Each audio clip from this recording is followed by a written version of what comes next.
What's going on, y'all? Thanks for checking in with Callie. Please like, subscribe if you haven't. So now we're here once again with a possible big, massive 3-team trade deal that's going for the Clippers. Now, of course, it's going to involve the Hawks and it's going to involve the New York Knicks. Because you heard me speak on this about maybe a week or two ago in regards to what the Knicks and a possible potential trade proposal would happen with a team like the Knicks, because of course they're actually looking to shop Julius Randle. Now, me personally, I'm not the biggest Julius Randle fans. I personally think that the Clippers really have enough size right now. They got some athletic wings, of course. They got Mo Bamba. You got Zubac. You got Nicholas Batum. You got Kawhi, you got a lot of players, it's a lot of length, a lot of, big bodies, you could throw at teams defensively and things like that. I just don't think Julius Randle is really going to move the needle for the Clippers in regards to like helping them be better. Now, of course, is he an extra body, getting extra rebounds, a few extra points here and there?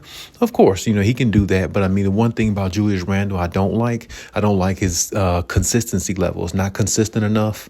Because think about it, if he was that valuable, all the money the Knicks gave him like almost like a max contract, I believe, maybe like a couple seasons ago, and he was like the number one guy, for the Knicks until they found Jalen Brunson, and now the rest is history. He's like the second or third guy on the team when he's healthy and around. But the problem with Julius Randle is you can't count on him consistently to be there because he's not that type of player. He's not the type of player that you can, utilize in ways like that, because you just kind of gotta hope that he plays well at times and try to, get in where he fits in. It's pretty much, what the type of player Julius Randle is to me, because on the Knicks, he started out being the guy when they gave him the big contract, but he couldn't score that well. And he had nights where he scored well, but it wasn't consistent enough for them to be a threat the way they are now with Jalen Brunson, because they got the right guy in the right situation. So, I mean, when we look at this situation here with the Clippers and the possible trade, the Clippers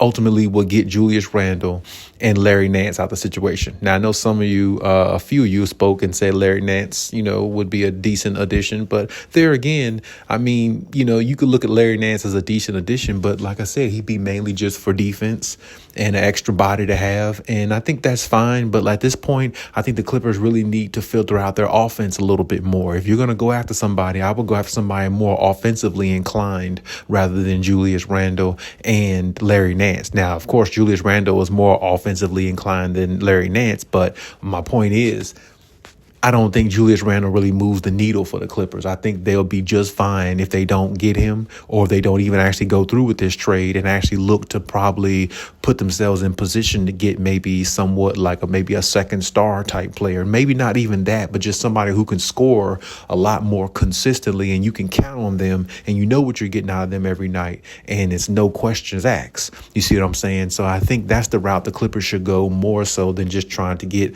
extra bodies in there with more size and, a little bit more defense, which is fine. Defense is always good. But when you look at the roster, with the length, the guys, the big, the guys they have right now, you got really lengthy wings, Derrick Jones Jr., Kawhi, as I said, you got Nicholas Batum, you got Mo Bamba, you got Zubac in the paint. You know what I'm saying? You got a lot of big bodies there now. So, I mean, really, I would be more focused on the offensive end, because it doesn't matter how much defense you have.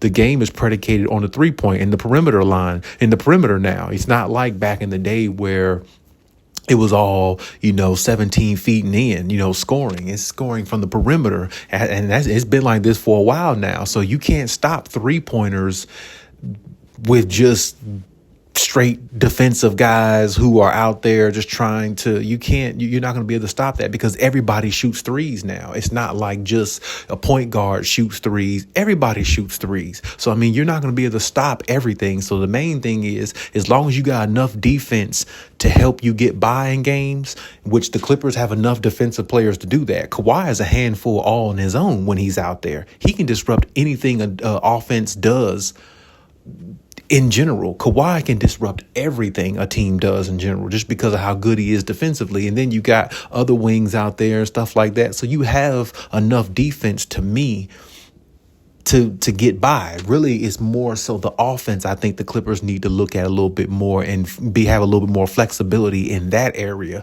because like I said, it's more so on Kawhi now, because you can't count on James Harden except during the regular season, and then you're hoping that Terrence Mann is not too shy to pull the trigger. You're still hoping that you'll get the same production from Norm Powell off the bench, which I believe you will if you keep him, and you're just hoping everything gels enough to where everybody plays their role. You're hoping that Derrick Jones Jr. could be a little bit more offensively inclined, since he showed some offensive, spirit when he was on the Dallas Mavericks. So it's kind of like, the Clippers right now, I understand getting more big bodies can't hurt, but at the same time, I think they're already good enough defensively. I really do. And like I said, I think they need to find ways to become more offensively inclined, which means, maybe go out and get a second star player or somebody comparable to that. But of course, if they did go through with this trade, more so this trade specifically, they would be losing Norman Powell and they will be losing Amir Coffey. Now, Amir Coffey might not hurt as much, of course, because Amir Coffey is good, but I think Brandon Boston could do what Amir Coffey does. I think there's a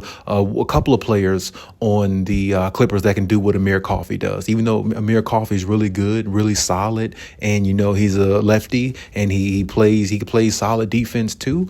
I think that you have other guys that can fill his position and play his role pretty well. So I mean, with that being said, you're not losing that much with Amir Coffey at all, but I mean, if you're going to lose Norman Powell, you're going to have to get back some offense. You can't lose somebody like Norman Powell, who is a 6th Man of the Year candidate pretty much every year he steps out on the floor and comes off the bench. You can't lose that type of offensive production, a guy who can score 19 points a game, 20 points a game. Really, he could score more if he wanted to be a starter. He really could. He's kind of like a Lou Williams, He could just be in the starting lineup or off the bench. He scores anyway. It doesn't really matter. But that's what I'm saying. You can't lose a 17 to 19 point man coming off the bench, a potential 6th Man of the Year candidate, and get back just defensive players, because you're losing too much offense. That's just my opinion. You already lost enough in Paul George. Now, if you give away some of your other offensive pieces, now you're putting more onus on Kawhi and James Harden to carry more of the offensive load every single night for 82 games and go into the postseason. Now, do you think they're going to stay healthy that way? One of them is going to give, if not both.